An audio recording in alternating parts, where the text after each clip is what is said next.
Ladies and gentlemen, it's prime time. It's free refill episode 15. And my weekend was trash. I applaud you. I applaud you if you had a great weekend. I did not. And we're going to talk about exactly why shortly at the beginning of the show. But regardless, we're back and streaming again. Anyways, I have some things to get off my chest about watching the Steelers absolutely trip over themselves against the Green Bay Packers this past week. There are a bunch of other games going on as well in Week 8. And of course, we have the Commanders trying to get a win against Kansas City Chiefs. I believe the game is in Kansas City, so should be a solid Week 8 overall. We're going to get into it, though. I'm ready. I am exhausted after having to drive the majority of the day back from Pittsburgh after having witnessed one of the just most frustrating performances by a defense and a half I've maybe ever seen, ever. That being said, we're going to go into every single game that's happened since Thursday, preview the Chiefs Commanders, cover some small-ish NBA stuff, like how Wemby's making history. There's something else I want to talk about. I remember I put in the thingy. I just gotta remember where it is. Oh yeah, and AR, Austin Reeves dominating the Kings. Seems like everyone's gonna kind of do that this year because Sacramento. Also, steak and fried banana. That's what I'm eating right now. I'm just a little hungry. I haven't eaten all the majority of the day except for some fast food earlier. But this is some good stuff. And would it really be a free refill if there wasn't some image of somebody in a box? No, it wouldn't. And that's where Mike Tomlin is right now. He's in his box of shame. Just sitting there being a bum. But we'll get into that when we get to it. For now, I need to get to talking about the games from this past week. We'll get to this one. I want to build to this. Well, hold on. We'll get to this one. I kind of want to build to it just because I know it's going to happen. Like, overall, I guess. My point, like, I know what my thoughts are already. I've said them a lot. But I got to say them here on stream at some point. And, of course, I'll probably talk about it tomorrow. And I'll talk about it Thursday. And I'll talk about it Sunday. I'm going to be talking about this game basically until the next one we play. It's just how it is. But, yeah, back-to-back primetime losses is not good for this Pittsburgh Steelers team. And it takes a real toll on just my ability to do anything throughout the week. But that's fine. We're going to shake it off. We're going to shake off the rust after not being able to come on Sunday with this episode here today. And sure enough, of course, it would not be complete without the tier list of how teams performed last week. We, of course, have teams. You know what? I think I'm going to do this. I'm going to knock all the teams on their bye week immediately out of the water just so I know who I have. Seattle, boom, didn't play this weekend. The Jags, boom, did not play this weekend. The Lions, boom, did not play this weekend. The Raiders, boom, did not play this weekend. There were two more. The Rams, boom, did not play this weekend. And the Cardinals, boom, did not play this weekend. So, all the teams are on bye. Are there. They did not play. So they don't get ranked. Maybe that's good. For some teams, that's good. Like, I don't think we wanted to watch the Raiders play. But it's kind of bad. I wanted to see some Detroit in action. But regardless, those are the teams. Let's talk about the performances from this past week. The LA Chargers. They got a massive win, 37-10 on Thursday Night Football over Carson Wentz and the Minnesota Vikings. Justin Herbert and the Chargers look to got things back on track, whereas the Vikings, their season kind of continues to derail. Their defense has struggled, I think in part because of Andrew Van Ginkel not being there. I think he's been out. I think he's only played 2 games this year. He hasn't played since the game against the Bengals, and I gotta say, that's a tough piece to be missing just because what he does, his versatility on rushing the passer, his ability to play inside linebacker. He's got a lot of different spots that he covers on the field, and not having him doesn't really help. After a struggling performance against Philadelphia, the Vikings struggle even more against the Chargers on the road. For the Chargers, I'll give it an excellent. You can argue it was probably the best performance, and I wouldn't say no. But look, I think a lot of the best performances we saw from teams were kind of against backup quarterbacks for the most part. So I can't really go through and really give it that much. But I'll give the Chargers their credit. 37-10 is a blowout win against anybody in this league. I mean, Ladd McConkey had a huge touchdown in this as well. The defense even came away with a pick late against Carson Wentz. He just couldn't do much.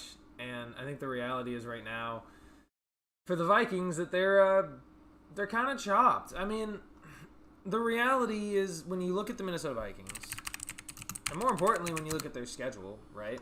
They're dead last in the North behind all those teams. So they're clearly right now the worst team.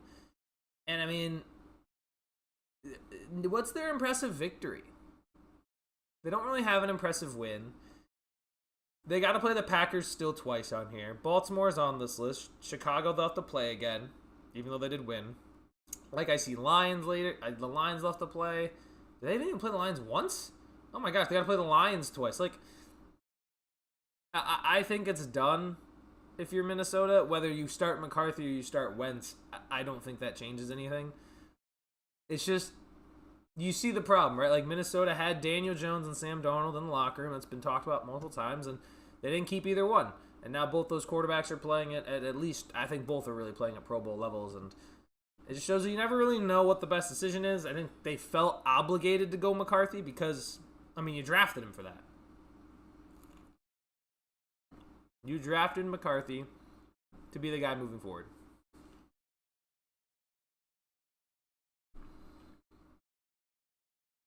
You have to kind of roll them.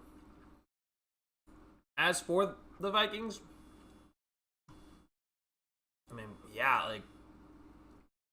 I'll say that was rough because I can kind of, it wasn't like, I get it. It's a quarterback. It's a backup quarterback. It's against a good roster. That was just rough to watch if you're the Minnesota Vikings.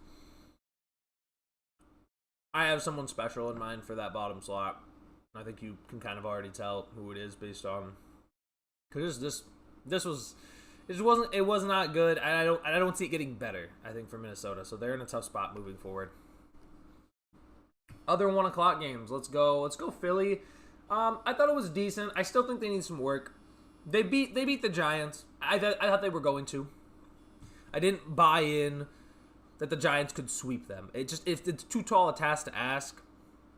Saquon ripped off an early run right out the gates. I still think, and this is, I didn't like that game, and I didn't watch the game because I was out either driving to go watch Steelers Packers. I couldn't really watch the game because I was driving. I could only really listen to like Red Zone and other different channels. But from what I saw, there were some bad calls in this game. Like, there was a very, like, and this is part of, like, Jesus, I can't deal with that today, dude. The issue that I have is, let's say you are the New York Giants in that situation, right? Especially running the tush push in general. The problem with the tush push is that it's very hard to actually determine when forward progress is stopped, right? So when you're running the play, you're going to push on forward. You're going to try to get the first down. But basically, when does forward progress actually stop for the tush push and allows guys to rip out the ball? Kayvon Thibodeau, that's a fumble. I thought it was a fumble. I thought it was such an obvious fumble. And the fact that I'm sitting here, I go watch the play, I'm like, that wasn't a turnover? And then there was also the offensive pass interference late in the game. Philadelphia won, and granted, even if those things are different, I still think Philadelphia probably wins the game. But that you got to work on that. Like, this is not, this Giants team is uppity and fun and entertaining, but they shouldn't be doing a lot of what they did to your defense, all things considered, without their top receiver. I still think Philadelphia's pass secondary is going to be an issue for them moving forward, but a win is a win. They're 6-2, but I think they're just some 6-2 teams that feel more complete. I think there's some teams that even have less wins that are arguably playing more cohesively as a unit. And then for the Giants, It wasn't even like a mid-performance. I guess that was rough. That was rough for a different reason. It's not the same reason as Minnesota. Minnesota was just bad. Giants was rough because now you lose the other part of your, like, you lose Malik Neighbors, right? Early on in the year, like in week 4, basically. Now you're losing Cam Scatteroo. Like, the two most exciting parts of your offense are just gone. Outside of maybe Jackson Dart. Jackson Dart's also very exciting. But two of the most important players are just gone from your offense. Neighbors is gone for the whole season. I don't know how long a dislocated ankle would be out, but my guess is you're probably not coming back from that at mid-season, especially for a team that is 2-6. Doesn't make sense. Like, get Scatteroo back healthy for next season. That would be my mentality. But that's a brutal loss for the New York Giants. Again, it's just been a rough season for them. There was going to be a rough season for them coming in, and then there was optimism, then there was hope, then there was excitement, and then seeing Scatteroo go down is brutal. We'll see how Jackson Dart's able to continue to develop, but New York sports somehow can't catch a break. Except for I guess there was a New York sports team that did catch a break. But regardless, that's brutal to see, and I'm wishing Scatteroo gets healthy because, if anything, I thought that would have taken him out would have been a head injury, but to see the dislocated ankle go down is awful stuff. So hopefully Cam can get back healthy on the field soon because it's not the same Giants offense without him out there. And speaking of the other New York team, how about the Jets, man? They got a win, and again, like, it wasn't like a mid-win. Right, like, it was. I thought it was decent. I thought it was a decent win for a team that's 0-7. Listen, I'm just happy they beat Cincinnati, right? Because we obviously completely threw on Sunday Night Football. That defense effort was terrible. But for Cincinnati to lose that game, like, I went back and I tried to watch as much as I could because I couldn't watch throughout the day. I still don't really understand how Cincinnati lost this game. Like, they had dropped 38 points, and Breece Hall threw a touchdown. When he threw the touchdown, my thought process was, because I was thinking about it, like, okay, I see on the stat sheet, so it must have been like a wide open trick play. No, Cincinnati actually sniffed out what the Jets were trying to do, and Breece Hall just said, whatever, let's just try this anyway, and still Mason Taylor comes down with it. I mean, that's. I was stunned, and then I was also stunned that Cincinnati somehow didn't get into field goal range. Like, they still had time. It was just shocking to me. So, and an impressive win for the New York Jets, one that was desperately needed by New York fans. Seeing Breece Hall, for me, my fantasy team, finally seeing Breece Hall play well was great. Unfortunately, I had to play against him in 2 other leagues, so that sucks. But you know what? We take our wins where we can get them. Impressive performance by the New York Jets. Obviously, they still have a lot of things to work on. Defensively, they still had massive issues, letting like Samaje Perine rush for a long touchdown. They still have their problems, but to get this win, Jets fans have to feel a little bit like, okay, at least we got one. Like, once everybody gets a win, like, there's no going like 0-17, right? Like, there's no thought of that, and to get the first win really does matter. And for Justin Fields, I'm sure it matters a lot for him too. I mean, you could see in the press conference talking about he was crying at home. Like, it's brutal being on the Jets. It's brutal not winning, and when you do get that first win, it's got to feel good. As for Cincinnati,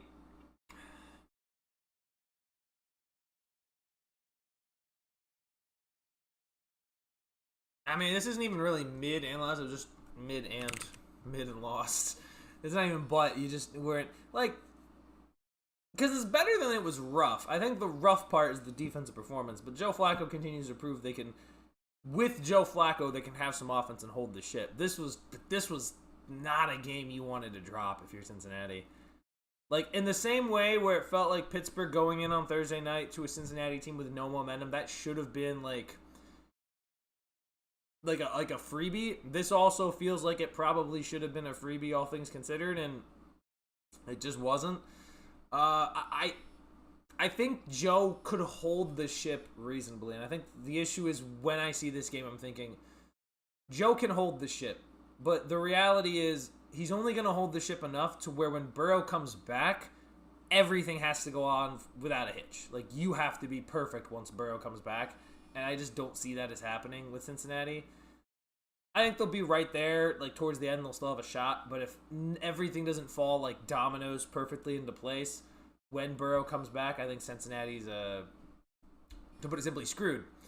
Because losing a quarterback like this and then to drop games like this one, like to lose this critical matchup, it kind of undoes progress that you had previously made. Or at least you lose out on an opportunity to make a lot of progress into getting to winning this division. For Cincinnati to drop a game to the New York Jets is not okay. It just ain't.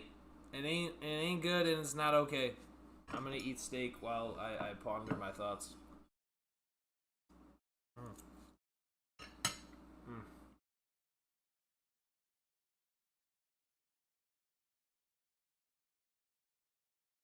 Here.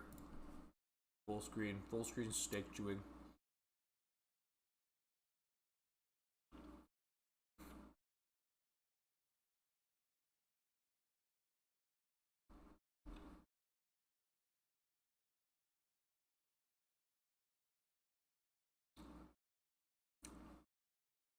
It's unbelievable. I'm still reeling, man. Most of this video is gonna end up just being me talking about how the Steelers lost, and believe me, it's fast approaching. Like a runaway train. It's gonna smash through your living room window. I mean, Saints Bucks is surmisable by this. Saints are just bad. And they're mid. They're Spencer Rattler's not a long-term answer at quarterback. I don't know if Shao is either, because you would kind of hope Shao would be like in a position to start. And apparently he's not. If you're going to spend a second-round pick on him, like you'd like him to be closer to a position of starting than not starting. They just miss... any talent that they have outside of like Olave is old. Like, I understand Kamara wants to retire Saint, but there's not enough there. There just isn't. And the craziest thing is, this division is super winnable. Like, I know Tampa's really good, but I mean, Carolina and Atlanta just can never put anything together no matter what they have. Like, there's nothing to be done. They're terrible.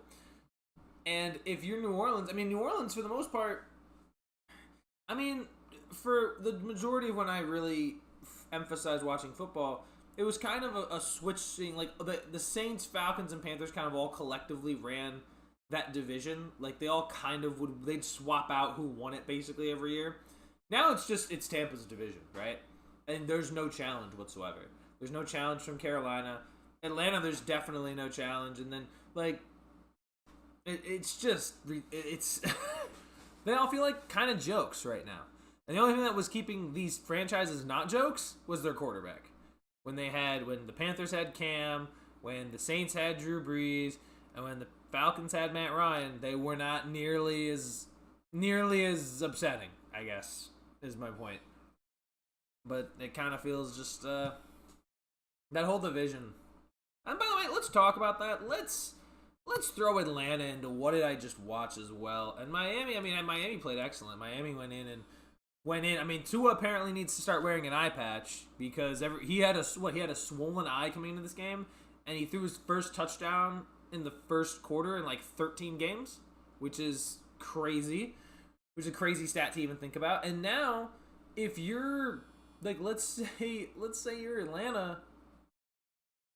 I understand Michael Penix is not playing and there was no Drake London. That's not an excuse because Miami's defense is terrible. And your defense for Atlanta had been good all year. And what does Miami do come in without like a Tyreek Hill? Oh yeah, they just do whatever they want. Like, I don't think Raheem Morris is legitimate long term. I think there's a good chance he could be gone by the end of the season if they struggle and are just disappointing again. Michael Penix being out, I know it hurts, but your defense should be much better than what we saw. Your defense should be much better than what we saw. Basically, if Bijan does, I think the recipe for Atlanta is if Bijan doesn't play well, they don't win the game. And I'm sorry, I think they have too much talent for that to have to always be true every time. It just, you can't buy into it. Like, it's impossible to buy into it. I don't know why why Windows Security is like, Windows did, why are you telling me that? See if your notifications. No, don't give me this. I don't. No, don't give me any. Yes. Don't give me notifications. You trash. No, I don't care. I don't need no notifications. But Atlanta needs to. I don't think Raheem Morris is the guy long term. I've seen so many Falcons fans like. I don't know why it's like I just like watching because there's one Falcons page that I follow. I just see everything from them, and it was like, it's so brutal. And I know Kirk Cousins started, and give him some slack. No, not when Atlanta is actually able to win games, and Miami has one win on the year. I'm just not doing that. I'm not gonna cut you slack for this. You should have won this game. The fact that Miami was able to go in and win the way they did. I don't think Atlanta's like if you look at the stretch of the Atlanta Falcons games, the fact that they like are able to beat the Bills, like they beat Buffalo at home, and then they just struggle to do anything offensively against San Francisco, who's super banged up, and then Miami, they also just pooped the bed. Like they just pooped the bed at home against an awful team. Like inexcusable for the Falcons. Let's hop to the other NFC South team, Carolina. Carolina can fall right in there because I understand there's no Bryce Young, but you're gonna tell me the difference in Bryce Young and Andy Dalton is large right now? It's not. They're more. If you honestly polled most NFL fans and say who would you rather have to win a game, to win a game, not long term, just to win a game, Bryce Young or Andy Dalton, I think you have like a 60-40 split where a lot of fans would probably side with and say Andy Dalton. But listen, I mean, what's Bryce have, right? Like at a certain point, this Carolina team is a joke. It can't be taken seriously. Like they haven't beaten anybody legitimate. I'm sorry. I understand they were probably going to get blown out against Buffalo. Buffalo had lost back-to-back primetime games. They were going to come in and off a bye and want to beat the living crap out of Carolina, which they did. And for that, they are the absolute dog of the week. But if you're Carolina, 9 points at home. Like, good teams, really good teams, like when you go on the road and are able to somehow win, it's a tremendous accomplishment. Going into Carolina is basically like you should basically win the game. Because they're not very good. Like, I understand 4-4 is probably better than a lot of the previous Carolina seasons up to this point. That doesn't mean that this team is good. Like, in the last 3 weeks of the year, I think they play Tampa, Seattle, Tampa. They're going to lose all 3 of those games. You can just mark it down now that they will lose all 3 of those games. I just... Unless Tampa rests their starters and they already have the division locked up by the end of the year. But it's not good. I understand it's a growing process, it's a learning curve and whatever, but Bryce Young's a number 1 overall pick in year 3. Okay? And has never sniffed the playoffs in a division that is not very strong. He's got it. And I understand he was hurt this week. Carolina's got to figure it out. Carolina's got stuff to prove, and if they don't, I think they would need to have like 8-9 wins for me to start looking at them as, oh, they could be legit next year, because they're not legit this year. I just don't see it. I don't see how they're legit this year remotely. Baltimore. You know what? I'm going to give it excellent. You couldn't even argue it's the top dog. The reason why is because I would have expected them to just lose to Chicago, just straight up, because Chicago was on a roll. And they're starting Tyler Snoop Huntley. But they won by 2 scores at home. It's what they should do. They won by 2 scores by 2 scores at home with a backup quarterback. So they're starting to get a little bit of a... And they're going to have Lamar back. I'm interested to see what Baltimore looks like. I mean, there's still a very strong chance they win the division. Because all Baltimore needs to do, I think with the ability that they have, right, with the potential that they have to play well, they just need to take it in. And I think honestly the easiest ticket's probably just winning the AFC North. I mean, I know that sounds obvious, but it's not a strong division. Cincinnati has a bunch of issues defensively. Pittsburgh, same problem. And there ain't no way you can take Cleveland seriously right now. There just isn't. I don't, and you shouldn't either. I don't care how many sacks Myles Garrett has. Myles Garrett is now in Cleveland saying he wants to win, but actively knows that this roster is terrible. So I don't know what to make of that. Regardless, as for Chicago, I mean, it wasn't rough. It was just kind of disappointing. It was kind of a middling performance for a team that had won 4 in a row. The expectation was, maybe if they can win in Baltimore, that could be a big step for them.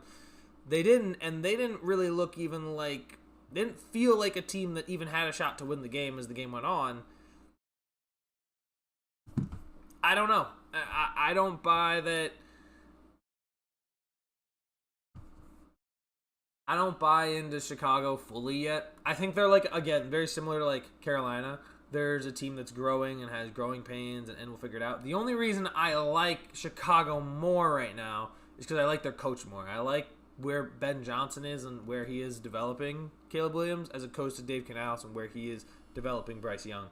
But overall, I can't roll with Chicago long term as a significant scary team in the future. I don't really buy it. Maybe not. Maybe there's a small chance, but I just don't buy, especially in that division, right? Because there's still Detroit, there's still Green Bay. They'd basically be a 7 seed. I think they'd get, at best, they'd just get the snot beat out of them. That would be my guess of what Chicago's highest expectations are for the end of the season. Or maybe they pull off the upset as a 7 seed similar to Jordan Love, but I don't see it yet. Maybe next year that could be something for them, but I just don't see it yet right now. Moving along to San Francisco, Houston. Houston, I liked what I saw. It got better. It undoubtedly got better, and the only reason I think it got better, to be honest, is that San Francisco is incredibly banged up and doesn't really have chances. You're down your top 3 defensive players, right? It's too much to ask, I think. Or not top 3, but definitely top 2 for sure, because I know they're down Warner and I know they're down Bosa. When you're down your top defensive players, it's going to be hard for your defense to stop pretty much anybody. Stroud and the Texans, they kind of bounced back after a tough loss against the Seahawks. But San Francisco, there's only so many injuries you can sustain and then still hold the ship. You'll be able to pick up a win or 2 here or there. But this was not it, man. And right now, listen. The reality is Mac Jones is fine. Mac Jones isn't even necessarily playing super poorly, but he's not playing well enough, right? And then Christian McCaffrey was basically completely taken out of this game.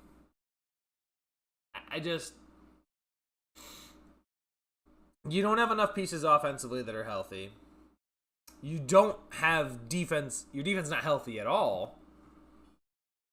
So where does it go? There's just not many, I don't think it was, terrible. It wasn't an awful loss. I don't think Houston is, the worst team in the league. They're certainly not good, but they're not the worst team in the league. But for San Francisco, there's just only so long the ship can stay afloat. And I think that it will be a struggle to continue moving forward with the 49ers just staying healthy in general. I think it's just going to be a problem for them. Cleveland, New England. Hey, Cleveland, guess what? That was rough. Not what did I watch? Because I knew what I watched. It wasn't a what did I just watch. I knew exactly what I watched. I watched a bad team with a great player just lose. And, I'm going to be, how many times has I guess with Derek Thomas, Derek Thomas had a crazy number of sacks, and the Chiefs lost that game. I think it was back in, I want to say the 90s or something, but Myles Garrett had 5 sacks, and this team didn't even play a close game. They lost 32-13. It was final score, right? 32-13, yeah. It's what the? How? And also, Myles, no disrespect, what are you talking about? I'd trade my 5 sacks for a win. Okay, you want to win so bad? Here's an idea. Don't sign a massive contract with one of the worst teams in the league. And people will be well, he wants to win in Cleveland. Not going to happen. Just not. This offense is atrocious. They have no quarterback. They have hardly any weapons. Are you taking Jerry Jeudy seriously? No. It's ridiculous. Like you look like hands down the best defensive player this week. 100%. 5 sacks, boom. You look like the best defensive player of the week. You know what ends up happening? Oh yeah. Your the rest of your team looks like bums. But don't talk to me like, oh, I want to win, and then you sign a contract with one of the worst franchises in the league that you know has been bad. You know how I know that you know this franchise is bad? Because you were on this team when they went 0-16 in 2017. You were a part of that. As a rookie, you were a part of one of, if not the worst season in NFL history by any team ever.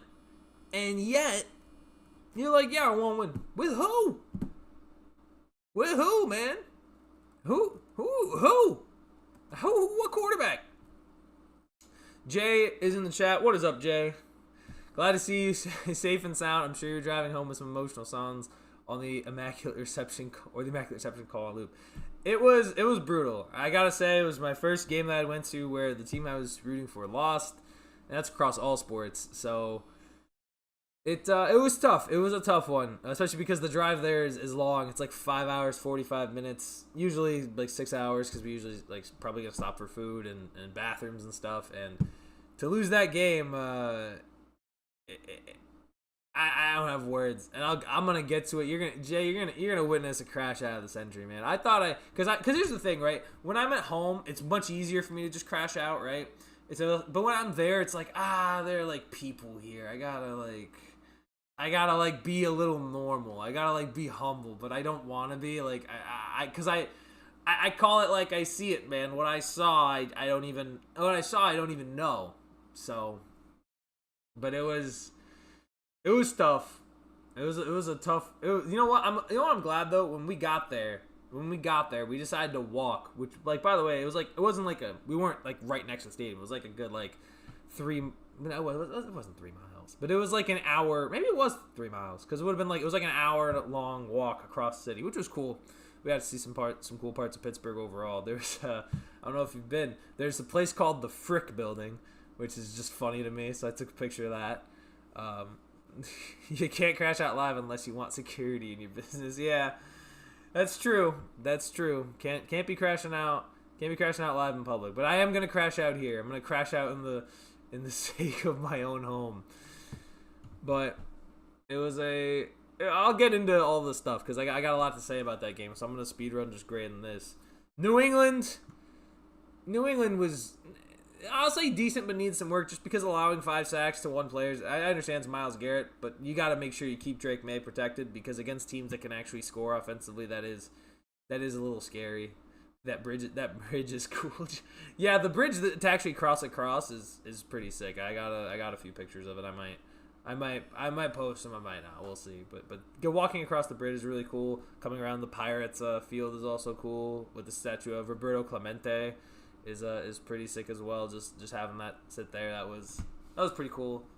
There's like, it almost like when he's hitting the bat, he has his hand kind of like, of course, like pushing away as he's hitting it. And I was like, I wanted to get a picture where, like, we weren't able to get it because we were trying to hustle, but I wanted to get a picture where my head is like right resting in his hand. It looks like he's holding my head. But anyway, it was very cool. It was very cool to see that though. A lot of always some amazing sights every time we've gone to Pittsburgh. It's fun. It's always a good time.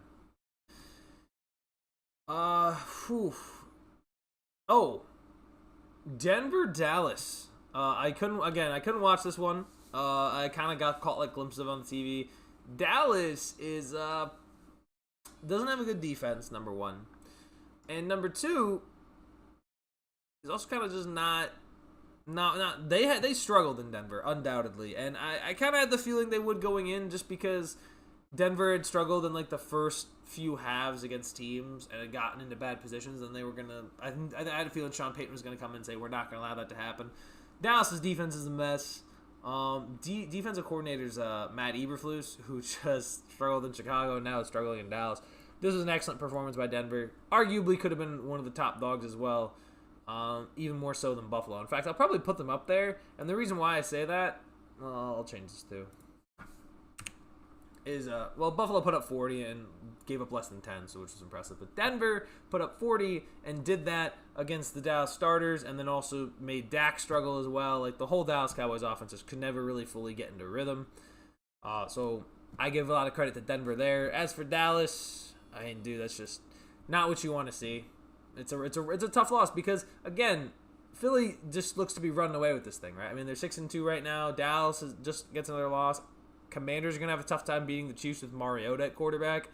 And the Giants can't stay healthy and are also 2-6. So, I mean, they're losing their best pieces left and right. So, hopefully, of course, Scadaboo and Neighbors can get healthy for next season. But as of right now, it's just too much to ask. It's a lot to ask of this Giants team to be able to beat Philadelphia twice and to do it with a rookie quarterback. It's a lot. So, but that being said, Dallas sucks. Dallas not good right now. It's just the reality. And then one more, Titans Colts, before we get to the big kahuna. Colts, I mean, they can also go up here too. I mean, honestly, they blew away the Titans. Titans are, I don't know who they're going to hire. I really don't. It's such a mess, right? And, like, if Ben Johnson were still, like, OC of the lines, I'd say, yeah, get Ben Johnson in there. But, I mean, right now, who do you hire to fix the mess there with the Tennessee Titans? I just don't know. I don't know. I'll tell you what, though. I think Shane Steichen is I don't know about Daniel Jones for MVP, but I think two things are true. I think Jonathan Taylor is currently 100% the front runner for Offensive Player of the Year, and I think Shane Steichen is also the front runner for Coach of the Year. Just based on the expectations that the Colts had coming into this season compared to where they are now, are worlds apart. And if they can keep up this stretch, Daniel Jones will be a Pro Bowler. Jonathan Taylor will be up there for Offensive Player of the Year. Quentin Nelson's going to be an All-Pro guard. Shane Steichen's going to be Coach of the Year. I mean, this is a great start for the Colts. Better than anybody literally on planet Earth could have possibly said. Who's the guy that does the song?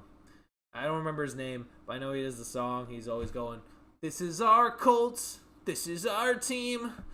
We bleed blue." And I'm like, you know what? It's not, I don't think it's one of the best hype up cheers, but you know what? I'm sure a lot of Colts fans are saying that right now because that's their team, and they are bleeding blue. They are bleeding blue for most certainly. Colts proof that micromanagement works. Honestly, it really does. And what's interesting now is, I think the most interesting, I think there are a lot of interesting questions that you can have with the Colts. One is, how far do you think they'll go? And to me, that just depends on when it comes November or Thanksgiving. We'll have more of an idea of who the Colts are. Like, Colts are obviously legitimate. No one's saying they're not. But I think the reality is, there's, like, concern, right? Like, Daniel Jones is playing well for the first time in his career. What? Is he going to be able to do that in the playoffs? Maybe. I don't know. We'll see. And then there's the question of the other quarterback, Anthony Richardson. Like, it's clear at this point that the experiment is done. You're 7-1, right? You've probably decided, yeah, this Anthony Richardson stuff probably isn't worth it. So then what do? You obviously have to trade him, but who's gonna bring that in, right? And the only, like, if Shane Steichen was able to make Daniel Jones work, but not make Anthony Richardson work, a guy who we think is more talented overall, then who does it, right? Who brings it in? The only team I could maybe look at is like Sean McVay, maybe, because Stafford's only got so many years left. You might want a guy who you can bring in. Maybe Kevin O'Connell wants to take a crack at it. Maybe Kyle Shanahan would like to bring in that talent. But maybe somehow, I wouldn't doubt if Andy Reid makes a call and tries to get him as the backup there. But my guess is it's somewhere in the NFC, just in case it does work out for wherever they trade him to. My guess is Minnesota will make a call. I think San Fran should make a call. I would even argue, and this one's not the best one, Arizona should make a call, because Kyler Murray's not it. Kyler Murray can just not be the starter for any longer than this year. Because if he is, I think you're unserious. I think you're just okay having, like, oh, he's a number 1 overall pick at quarterback. But, like, it's not him. 2019 first overall pick, it's his 7th season. We've seen enough. Enough has been shown at this point. If Kyler Murray wants to figure it out, it's not going to be on Arizona. It'll probably be on a different team. Oh, it'll be interesting. It'll be interesting to see if Richardson gets dealt at all, and if he does, where he'll end up. Finally, get to this game. Let me hold on. I gotta eat a whole piece of steak before I even say any more words.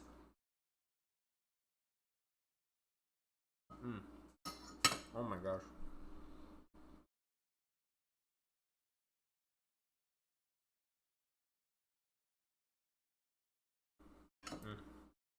It's good. It's good steak.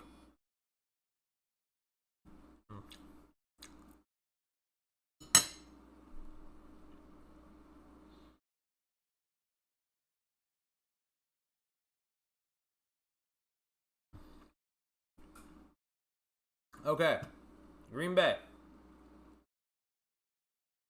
In terms of their performance, decent, but still needs work.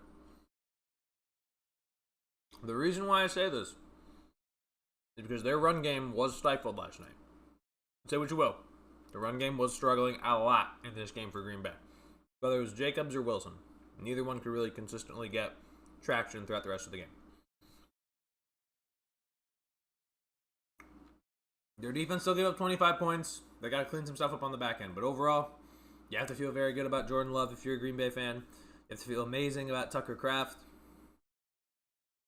It was just 35 points. Their best offensive performance of the season overall, especially. I know they put up 40 against Dallas, but I really think this was Jordan Love as an individual, probably his best performance. Like, hands down. So, and of course, it came against our defense. Go figure. That's the way it goes sometimes. But this game bugged me for so many reasons. Let me just talk. Start of the game, we get there. Early on, Rodgers hits Roman Wilson for a big play. I'm like, okay, finally, that kid's coming on. We get points on the first drive. Green Bay strikes back with a touchdown. Fine. There were, like, first half went fairly well, right? We gotten 3 field goals and then got a touchdown. We got that touchdown, and we were going to go, and then Green Bay gets the ball and misses a field goal. So we got some luck. There were 2 missed field goals in that first half. Pittsburgh is up double digits, getting the ball out of half with an opportunity to take the lead. And if you were watching this game, you know for a fact there was some awful officiating in this game. Played on both sides, but this call was so egregious. Because when you think about third down, Rodgers gets him offsides. No flag to be seen. No flag to be seen on the play at all. Which, by the way, when you're a quarterback and you draw someone off sides and you know that they're offsides and it's not called, but you don't know it's not called when you're running the play. So it clearly has an effect on the play when the quarterback knows that the guy's offsides and that it should be called, that it is not, is ridiculous. And then they get together and they're just like, yeah, he wasn't off. Like, he was clearly offsides, man. And that to me was the real momentum changer. It was that, and then after that, it was Jordan Love's bomb to Tucker Kraft. Like, that play to Tucker Kraft where Jordan Love's getting blitzed could have been a sack. Could have really been an interception if the defender just played the ball. Instead, he doesn't pay attention to the ball at all. Is only looking at Kraft. Kraft gets away with a little shove. I'm okay with it not being called. It's not that big of a deal. And then just goes down the field and nobody can tackle him. Like, looked like Gronk. Like, honestly, the only tight end that was able to do stuff like that consistently against us was Rob Gronkowski.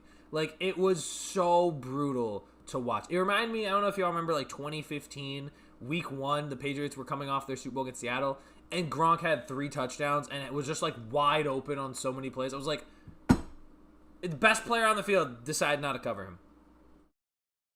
And I got it. Like, it's 100%. It's just like, what did I just watch? They had held them to 7 in the first half.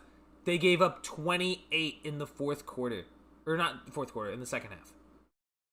28 points in the second half, and no sacks, no takeaways. They had 300 yards of offense in the second half alone. Like, what? How is a defensive head coach that you have given up back-to-back 33 or more points in games? You are a defensive head coach that is constantly hyping up the secondary. Also stating that we need to stop the run so we can stop the pass. Are you joking? The Packers could barely run the ball. And despite that, they still put up 300 total yards in the second half against your defense. The defense that you built and are paying all of this money for. This is the easiest the AFC North will ever be to win. And you are single-handedly being the reason, like, throwing. Mike Tomlin, I don't understand it. I don't understand how you can honestly look at this defense and tell me that there is not, that somehow all this stuff is just going to fix itself. It's not. You got the Colts this week. You are playing against the most efficient offense of the 21st century this coming weekend. And either way, it's going to piss me off what happens. If we get blown out, then it's, again, Tomlin not understanding how to run defense, how to put his defense together where it can make plays. And if he somehow wins, then how on earth couldn't you have done this the previous 2 weeks? It just doesn't make any sense. And it's not even on Rodgers. If you told me Aaron Rodgers would have 16 touchdown passes within 7 games to start the year, oh my gosh, that's so much better than what we had before with Kenny Pickett or Russell Wilson or Justin Fields or Mason Rudolph, right? Like, that was, or like even when Big Ben came back from his injury and he just wasn't quite the same, I would be happy with that production. Instead, we have dropped games to the Bengals and now the Packers because our defense is non-existent. Like, TJ Watt doesn't look nearly as dominant as he has in recent years. Cam Hayward asked for more money just to do more of nothing. Like, the secondary just unable to tackle either. It was such a brutal performance to watch. And then to exit that stadium, oh my gosh. I also want to give credit though. I want to give credit real quick to Green Bay fans. Pittsburgh's a great traveling team, but I think Green Bay is also right up there with them. They were... that game was like 60-40 split. And I understand it was a big game because obviously it's Aaron Rodgers against former teams, so maybe that had something to do with it. But it's still very impressive them showing up. There were a lot of Packers fans. Like, I was hearing Go Pack, Go Chants a lot in this game, even before it had even started. So, credit to them that they showed up and came out in droves. Hold on, let me read chat real quick. Jay said, horrible call, then they gave the non-holding call on the punt to make up for it. Yeah, but it's just, like, I understand that they make up for calls sometimes, but that's egregious. That to me is nuts, because that's so clearly, like, of all of, like, I'd rather you just, because they conference, like, I remember I was watching the game, seeing the refs all conference about the call, and then just, like, not do anything about it. Like, I don't know what to say. Like, at some point, you gotta just... I'd rather you just throw the flag right there because it affects the rest of the game, right? Like, logically, them getting the ball back there is huge. So, I don't know. I still can't believe that they missed that. Especially because you have 8 officials, and all of them are watching for certain things, right? Like, they're watching certain players. They're watching certain sections of the field. You have one guy... probably 2 on both ends to see very clearly, okay, are these guys in the neutral zone or are these guys false starting or whatever? And the fact that they can't see that is ridiculous to me. I don't know. I understand it's not their full-time job, but it really needs to be because you gotta, that's why, like, soccer officials, full-time job. It's a full-time job to be a referee in soccer. Full-time job. And there is so much less. I feel like I doubt that there is none, like that there's no controversy, but I never really feel like it's super controversial with soccer officiating. I've never really felt that from watching games and from being around people. I've never felt that. Anyway, and then Jay, it's Halloween season. Tomlin is doing his best Coach Prime impression. Dude, it's the best clown costume impression right now. I literally saw a kid dressed up. It was like, oh wow, sick clown costume, dude. Like it was, there's no excuses. And again, because with Tomlin, it's not like he's ever going to say anything where like he's going to have a plan to fix it, right? He's just going to keep doing what he's always done. He's going to keep doing this garbage where it's just the same thing over and over again. There's nothing that changes at any given point.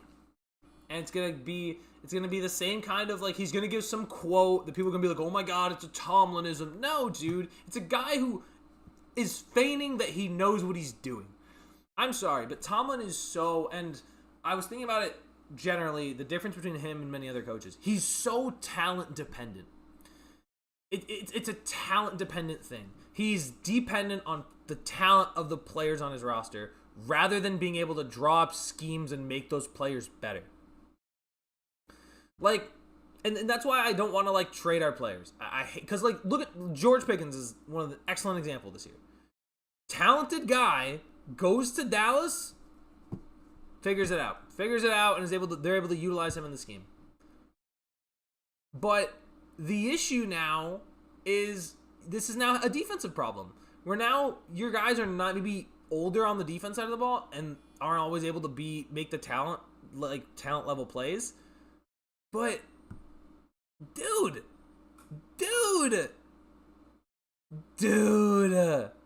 come on. You can't, like, it's felt like Tomlin has rode the coattails of talented players that he's either drafted but then can't maximize the potential of those players. He's nailed like some amazing like late round picks. Antonio Brown being an example. Le'Veon Bell was a later round pick. Well, like second round, but like not a first rounder, right? And then he's nailed some good first round picks. But the only reason this organization has stayed afloat and been able to keep up at like 8, 9, 10 wins the past few years is because there was enough talent to do so.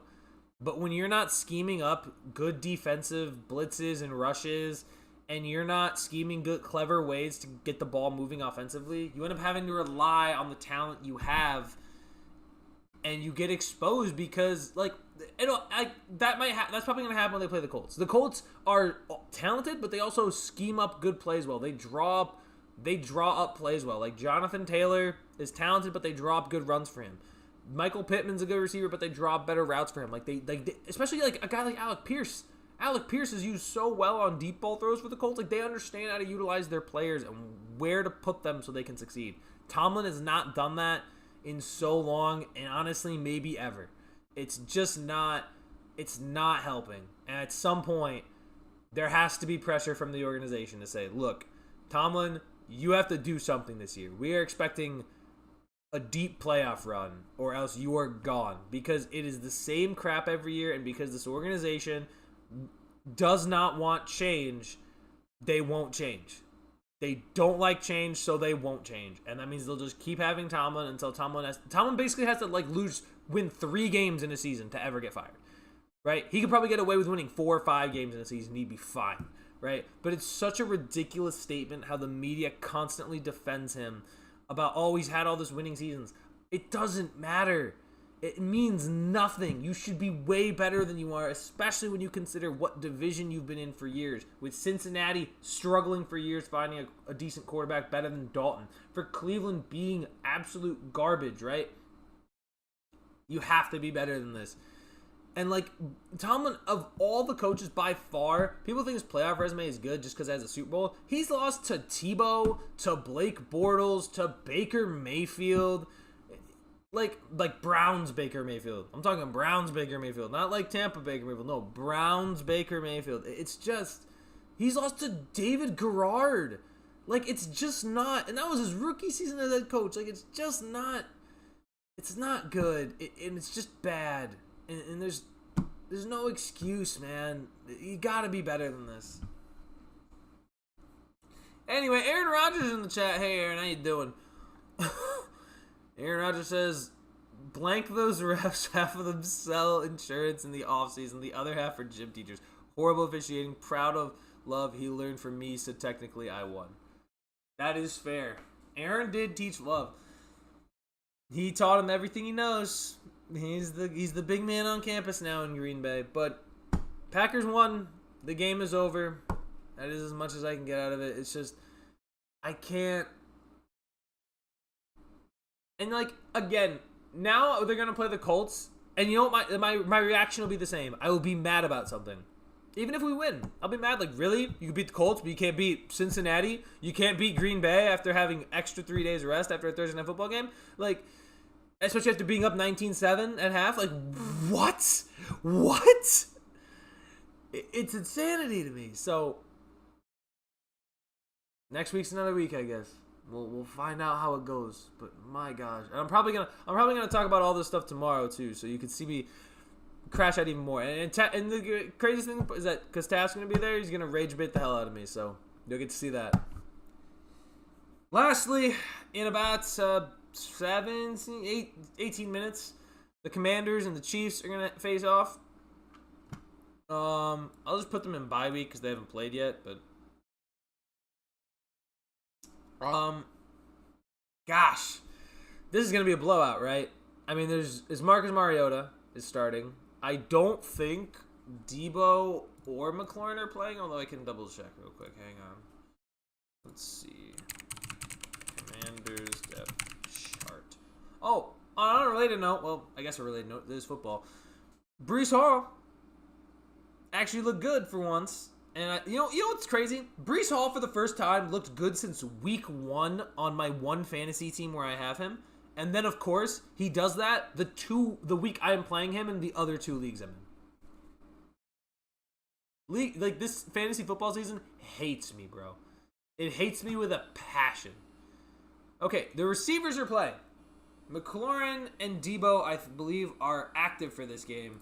But Jaden Daniels is not. It's going to be Marcus Mariota. So it's a loss, right? Like, do we really think Mariota goes into Kansas City and wins? Probably not. It just doesn't. And the defense is slow. Like, it's another old defense. Like, Bobby Wagner and Von Miller just ain't it. How's Von's stats been doing this year? I haven't been able to. He actually has 4 sacks. Wow, I'm impressed he has any. I'm going to be real. I'm impressed he has any sacks at all. Who'd he get him against? Okay, Chargers. Oh, well, Chargers makes sense. No Alt and no Slater helps for sure. Actually, was Alt out that game? I think he was. I think he was out, yeah. Jeez, man. My gosh. Ugh, I don't know. And then one against the Raiders. Okay, like, yeah, sure, some stats here and there, but oh, it's so weird seeing how many teams now does that make Vaughn being on? Is it 5? Bills, Commanders, Broncos, Rams. Is there one more I'm not thinking of? I'm not sure. Preston Taylor, 70 of my 100 points in fantasy. Got Mahomes and Kelsey tonight. You winning right now? Or are you down? Probably. I don't know, actually. I mean, maybe I kind of assume because 70 is not a whole lot. Maybe someone has more, but Mahomes and Kelsey, though, could be a good matchup, especially if it's Wagner covering, because Wagner is an old man now. And and yesterday was National Tight Ends Day, so I have a feeling that's gonna help you. Wait a minute, Breece and Taylor? Oh, Jonathan Taylor. I was thinking Mason Taylor. I was like, Mason Taylor had also 35 points? Okay, never mind. I was going to say, because I was like, wait, Mason Taylor had also 7, because I was thinking, because Breece Hall threw him that touchdown. I was thinking, oh yeah, Mason Taylor, of course. But then Mason Taylor would have to get 35 points. And then Kelsey. And then you're also starting another tight end. Like, I don't know, my head went. Yeah, okay, so you are winning, dang. If they have nobody else, then don't you just win as long as there's no negative point total? Oh, let me look at my leagues. Let me get to my leagues real quick so I could. Are you kidding? Steelers just signed Marquez Valdez-Scantling. Yeah, Tomlin, that's what we needed. A 5th string wide receiver who's going to catch 5 passes all year. My gosh, what a mess. What an absolute pain in my behind, dude. They're caving. They're doing what the Jets did. I swear to God. They're doing exactly what the Jets did. This is ridiculous. Also, and this is kind of odd. I guess I forgot about this one. He's Washington kicker. That's tough. Maybe he throws like 3 touchdowns. Maybe Washington kicker's like the emergency quarterback. You never know. Okay, the other thing that's interesting, I guess this is probably where I'll end it after I kind of bring this up. Brian Thomas Jr. could be shopped. Like, I just saw something where it's like 6 different trade ideas. Are the Jags really going to consider shopping Brian Thomas Jr. after just 1 down season? I mean, that's crazy. I'm just... why? For who? Who's doing that? Who would ever do that? Makes no sense. It makes no sense. I mean, I've seen receivers have down years. There's not a reason to shop him after just 1 down season. I mean, who's Lawrence going to throw the ball to? Just Travis Hunter? There's just no one else there. Like, who are you going to get that you'd rather have in that offense? Like, I don't know. I kind of feel like I doubt they trade him, but it's kind of ridiculous. Oh, some big stuff. What the heck? Bengals players only meeting. The defense gathered at having a players only meeting. Yeah, I don't know if that's gonna work, man. You don't have enough leaders on that defense for that to make a difference. My goodness, I still can't believe the Jets won too. That's crazy. Chiefs D, Kelsey, and Mahomes left. Went from eighth to the playoffs the past 3 weeks. Good job, man. I had made a trade recently. I had made it earlier this week. This past week. It was Egbuka and I receive Egbuka and Tony Pollard, and I trade away Scadaboo and Jacoby Myers. And unfortunately, Scadaboo got hurt, so I kind of got a little lucky there that I was able to trade into what I did. But oh my gosh, crazy stuff. Crazy stuff. A bunch of just unbelievable. I lucked out a little bit there, but outside of that, I mean, I should be winning this week, so I'm back. I should be back up to 3-5, and hopefully, I can get on a win streak, and Egbuka can get me some points because he's basically wide receiver 1 now with no Mike Evans for pretty much the rest of the year. So we'll see how it goes, but I don't know. I'll probably have to make some more trades. I'm still trying to get rid of one of my tight ends, either Bowers or Kittle. See what I can get in compensation because I doubt I'm starting both, and I need someone else starting in the slot. So we'll end up seeing what happens.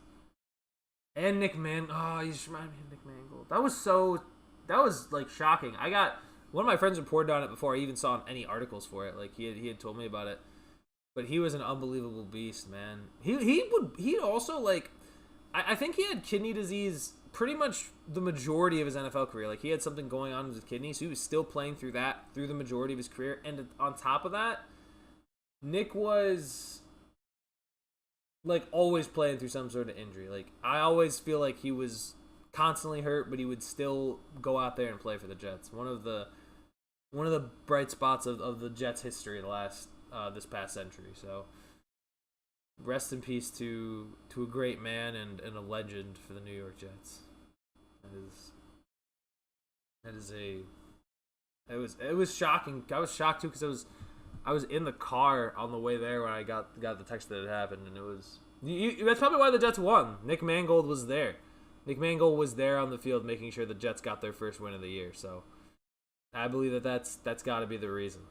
I don't think they would have won that game without Mangold being there to support them. So that's my guess. Anyways, it's 8:05. I'm gonna end a little bit earlier than I normally do, but I guess I kind of started earlier. Like I normally start 7:15. So, but I'm gonna wrap up stream. I'm gonna finish some of this food here. I still haven't been kind of picking at it. Haven't really finished. Been kind of just talking.